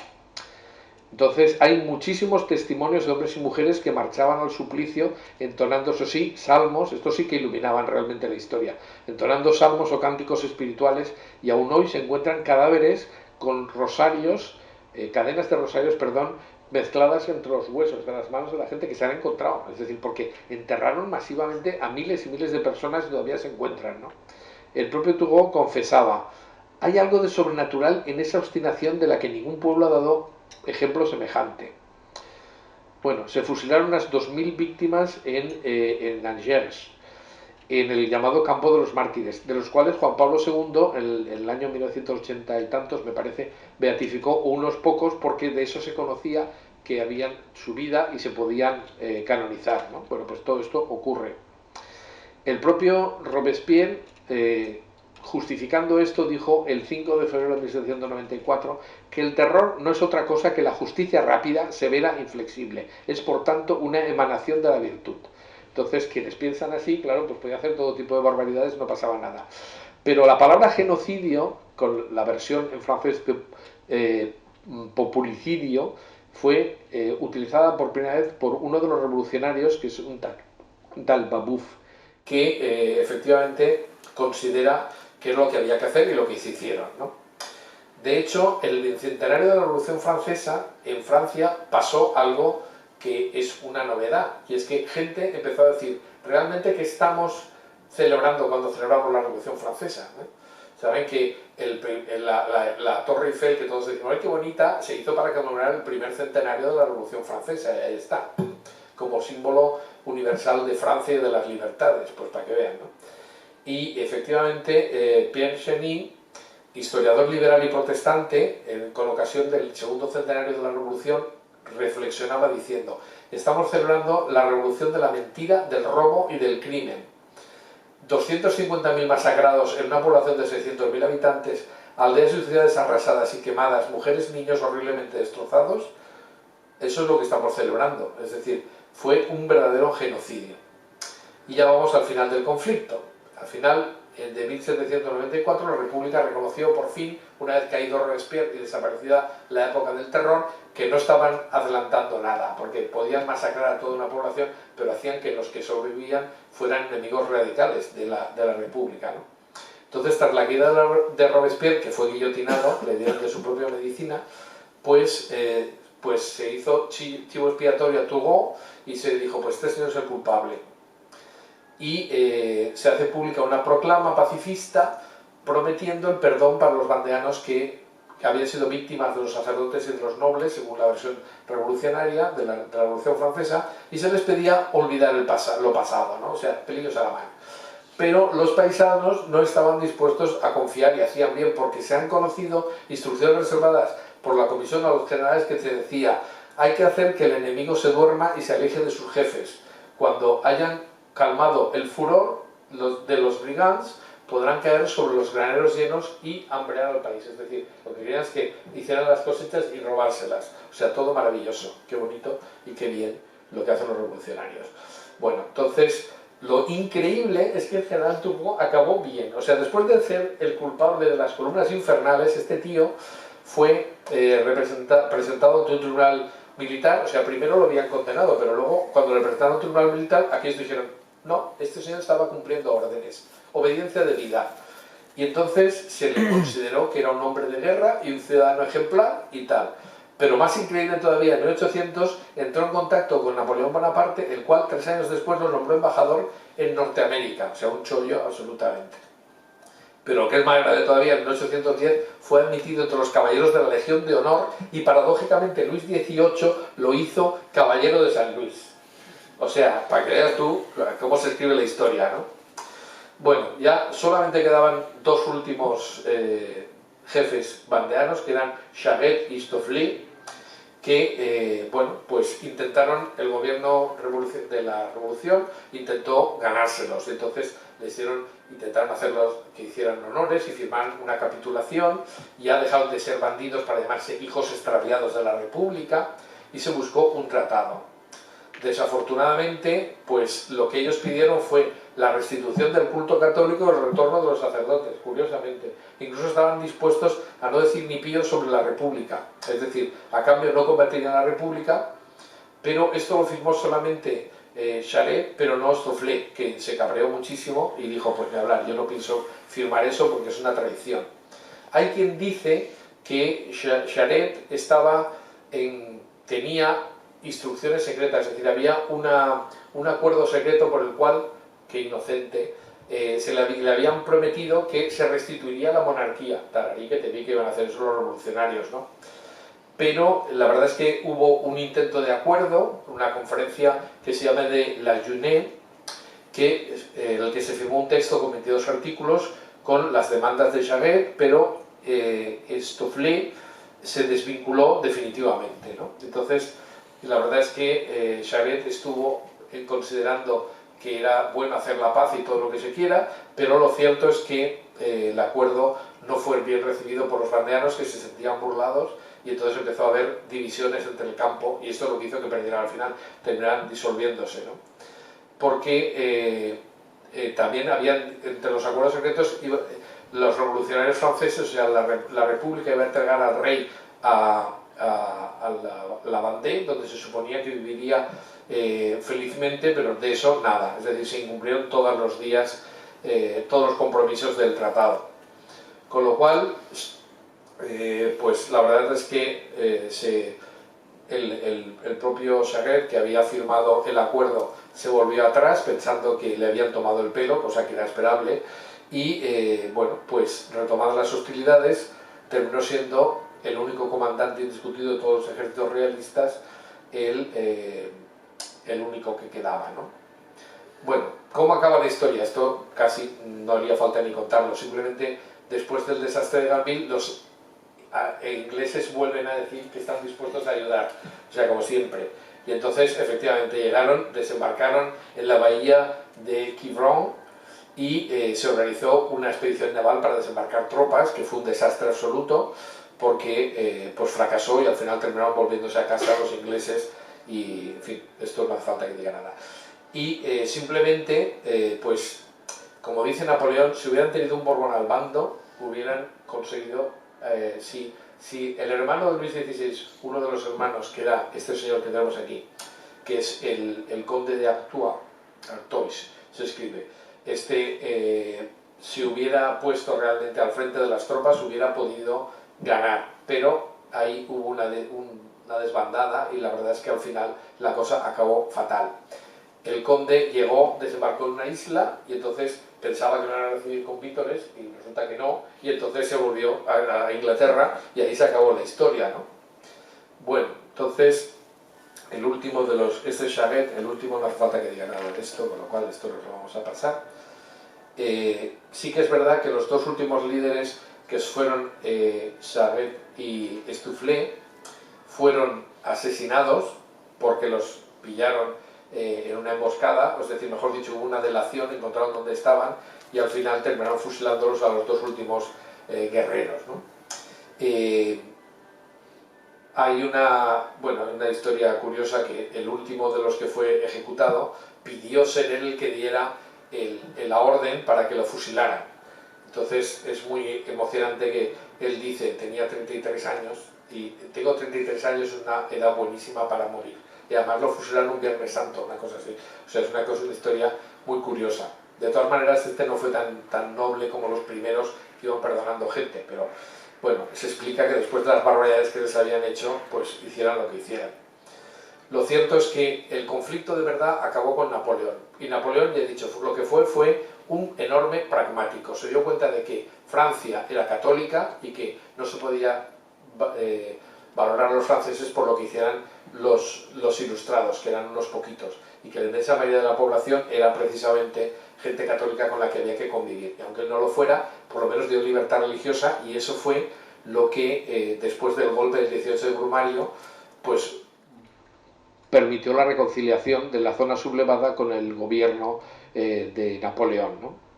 Se reconocieron los abusos sufridos y se aseguró la amnistía y la libertad total de culto, y eso efectivamente hizo que acabara la historia, como había empezado, ¿no? Es decir, los sacerdotes refractarios volvieron inmediatamente a la Vendée y la verdad es que con eso se conformaron los vendeanos, o sea, lo cual demuestra que el objetivo final no era la leva, que el objetivo final no era una cuestión económica, sino que ellos luchaban verdaderamente por ideales, como creo que ha quedado demostrado. Por eso, ya para terminar, quería decir que, en opinión de un historiador inglés, que es un tal Weiss, no hay ninguna duda de que hay una epopeya en la Vendée. Él dice, la guerra contra la Vendée fue la más difícil que la revolución tuvo que sostener, mucho más que su ataque a Lyon, en su propio país, y en general se considera la más notable de todos los siglos. Esto es un poquito exagerado, pero bueno. Fue una lucha por altos ideales, por la religión y el derecho histórico, sostenida por sencillos labradores que por su unanimidad y abnegación obtuvieron muchas victorias sobre grandes ejércitos, y que cuando sucumbieron a las fuerzas superiores mostraron en su misma ruina un glorioso heroísmo, y hasta en su muerte intimidaron a sus enemigos. en Sabén, el sitio de la batalla donde más perdieron los vandeanos, se dio la última gran batalla de esto, ¿no? De los vandeanos. Pelearon con el mismo menosprecio de la vida que los griegos en las Termópilas.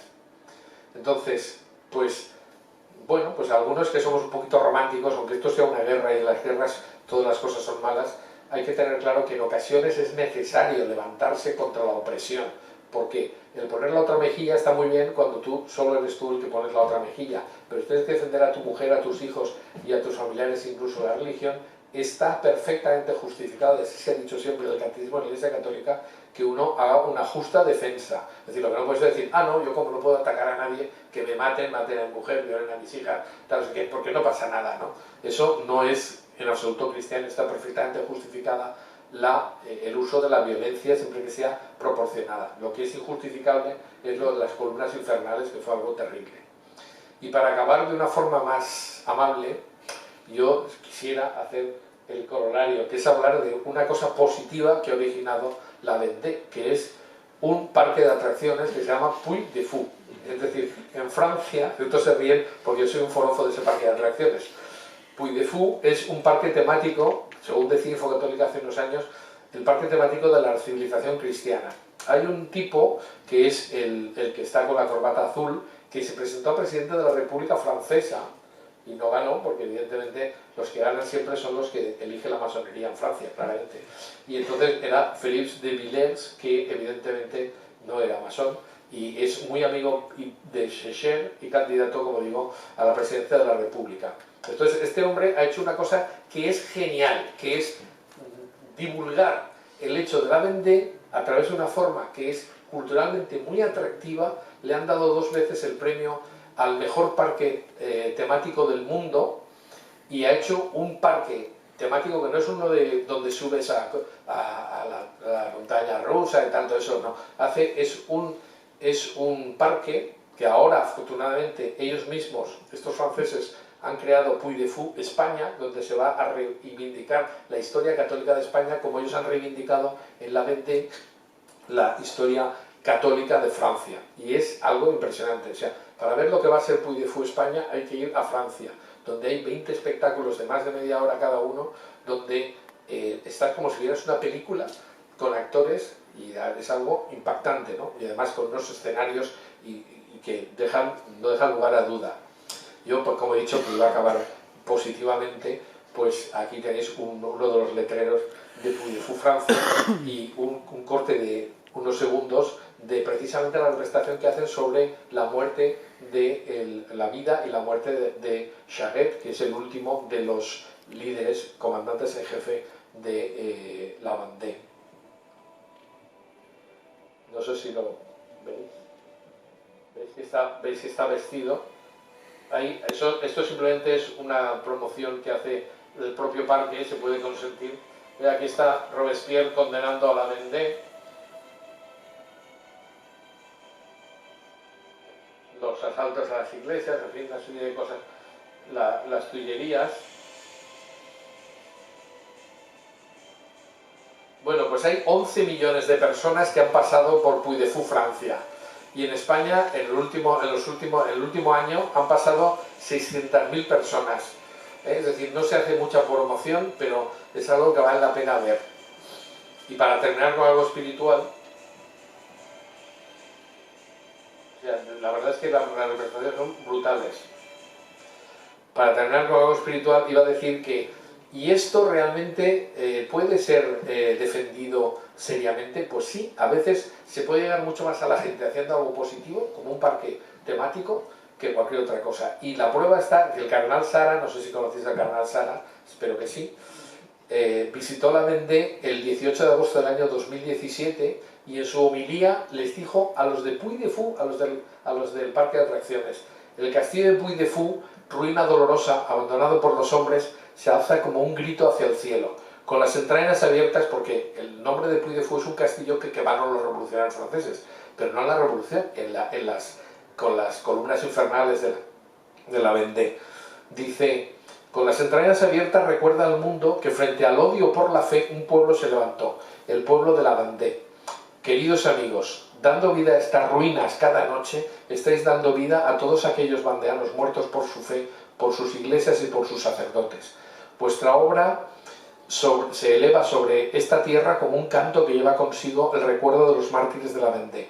Hacéis revivir a estos 300.000 hombres, mujeres y niños víctimas del terror. Dais voz a aquellos a quienes se quiso silenciar, porque rechazaban la mentira de la ideología atea. Rendís homenaje a aquellos a quienes se pretende ahogar en el olvido, porque rechazaban que se les arrancara la libertad de creer y de celebrar la misa. Os digo solemnemente que vuestro trabajo es justo y necesario. Con vuestro arte, vuestros cantos, vuestras proezas técnicas, ofrecéis al fin una digna sepultura a todos esos mártires a los que la Revolución quiso dejar sin tumbas, abandonados a los perros y a los cuervos. Y en el mismo viaje se acercó a la tumba de Luis María Guillón de Montfort y dijo: en el corazón de cada familia, de cada cristiano, de cada hombre de buena voluntad, debe verse una Vendée interior. No dejemos que se ahogue en nosotros ese don generoso y gratuito. Sepamos, como los mártires de la Vendée, extraer ese don de su fuente, el corazón de Jesús. Y terminó diciendo: todo cristiano es espiritualmente un vandeano. Pues ahí lo dejo.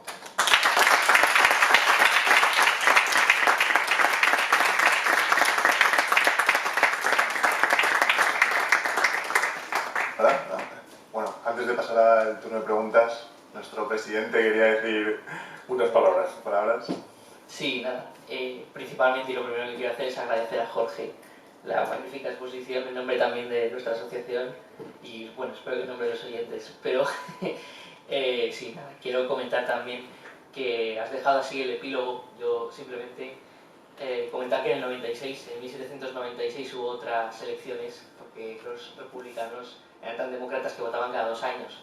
Entonces, después de que Robespierre cayese, en el 96 hubo una elección en la que ganaron los monárquicos, de hecho. Ganaron tanto la Asamblea Nacional como el Consejo de los 500. Y, por tanto, hubo un golpe de Estado. El 18 de Fructidor, ¿no? El 5º año de la Revolución, hubo un golpe de Estado que quitó toda la Asamblea y todo esto porque habían ganado los monárquicos. Y uno de los que estaba ahí, entre uno de los diputados monárquicos, que dicen que luego fue el que pactó con Napoleón y que tenía montado todas estas cosas, ¿no? Porque, de hecho, escribía en una carta y hablaba de la Vendée y les decía, bueno, en una de las cartas se habla de unos reaccionarios. Estos reaccionarios son los vendeanos, claro, porque estos eran, los monárquicos eran los moderados, no eran los que estaban ahí metidos en la asamblea, eran tal, los que ganaron, y estos que estaban ahí fuera dando la batalla eran los reaccionarios, ¿no? Esto es de donde viene la palabra, bueno, donde se suele decir que viene la palabra reaccionario, y entonces me viene muy bien porque antes ha dicho Pedro bien. ¿Qué será eso? Mucha gente me ha preguntado. Esta tercera charla tuya no entiendo ninguna de las palabras. ¿Qué es Bugalia? ¿Qué es NRX? No sé ni lo que es. NRX es neorreaccionario. Son siglas de neorreaccionario. Entonces, quería decir, ¿no? Me venía muy bien decir ahora la palabra reaccionario, no neorreaccionario, pero reaccionario viene de aquí. Y además es curioso, porque viene de los monárquicos, ¿no? Tachando a estos que habían hecho la guerra. Y ya que tomaba la palabra, también decir que me ha resultado muy curioso porque llevamos 200, 300 años con la misma historia, siempre a un cadáver de la utopía, ¿no? Entonces, bueno, de nuevo agradecerte la charla y agradecer también a vosotros que habéis estado aquí pacientemente y ya abrimos el turno de preguntas, comentarios. A ver si